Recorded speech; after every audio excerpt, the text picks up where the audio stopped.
ত্রয়োদশ জাতীয় সংসদ নির্বাচনকে সামনে রেখে ঢাকা ১১ আসনে নির্বাচনী মাঠে সক্রিয় ১১ দলীয় জোটের প্রার্থী নাহিদ ইসলাম। শাপলাকলির প্রতীক নিয়ে সকাল থেকেই রামপুরা, হাতিরঝিল ও বাটারা এলাকায় গণভোটের প্রচারণা চালান তিনি।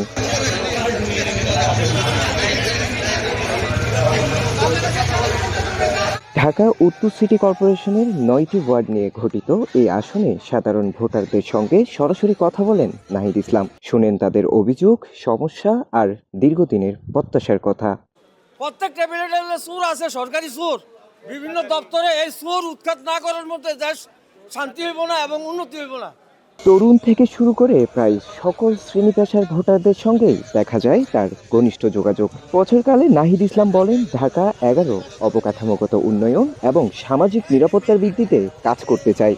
এই ১১ আসনের জন্য আমি কাজ করতে চাই, যেহেতু দেশে একটা পরিবর্তনের জোয়ার শুরু হয়েছে। অনেক মানুষের শাহাদাতের মধ্য দিয়ে আমরা এই বাংলাদেশকে চাই যে সামনের দিকে এগিয়ে নিয়ে যেতে, দুর্নীতিমুক্ত, বৈষম্যহীন একটা ইনসাফ ভিত্তিক বাংলাদেশ। গণমানুষের সমর্থনেই ঢাকা ১১ আসনে বিজয় সুনিশ্চিত, এমনটাই আশা করেন জাতীয় নাগরিক পার্টির প্রধান নাহিদ ইসলাম। ফরহাদ হোসেন, বিপ্লবী বার্তা, ঢাকা।